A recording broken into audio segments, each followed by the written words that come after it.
Prime Minister Netanyahu gave his most strident and far-reaching speech on Iran's nuclear program this week in Israel's Knesset. Even those who are used to his fiery speeches were left surprised.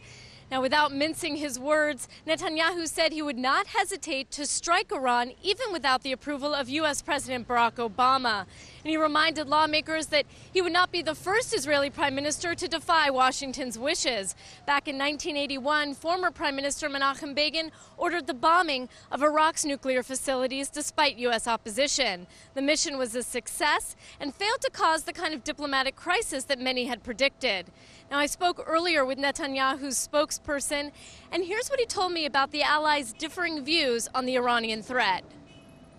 We're much closer to Iran. We're directly on the firing line. The Iranian regime has called for the obliteration of Israel. We're not a superpower.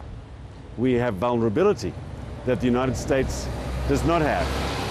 And for those reasons, obviously, there can be different perspectives.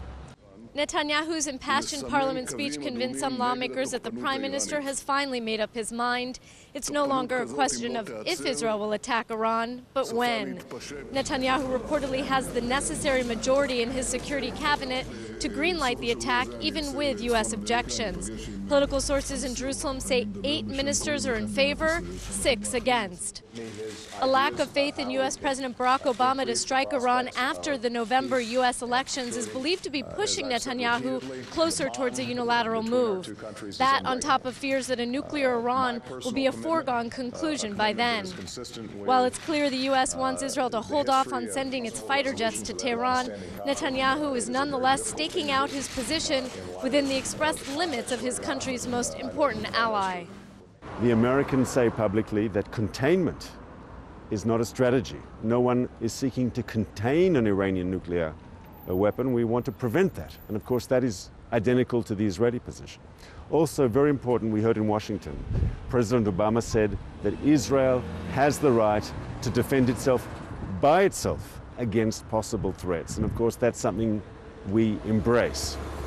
Netanyahu also strengthened his case against Iran by pointing to its role in the barrage of rockets coming from Gaza in recent days. He described Gaza as a, quote, Iranian terror base. Iran, he insisted, is arming and training the rocket-launching terrorists. Can you imagine, he asked, if they were backed by a nuclear Iran? Netanyahu's expressed willingness to strike Iran this week comes as U.S. President Barack Obama also seems to be growing more impatient and frustrated with Iran. Obama said that the window for diplomatic solutions is, quote, shrinking, and other U.S. officials warned that the next round of talks may be Iran's last chance.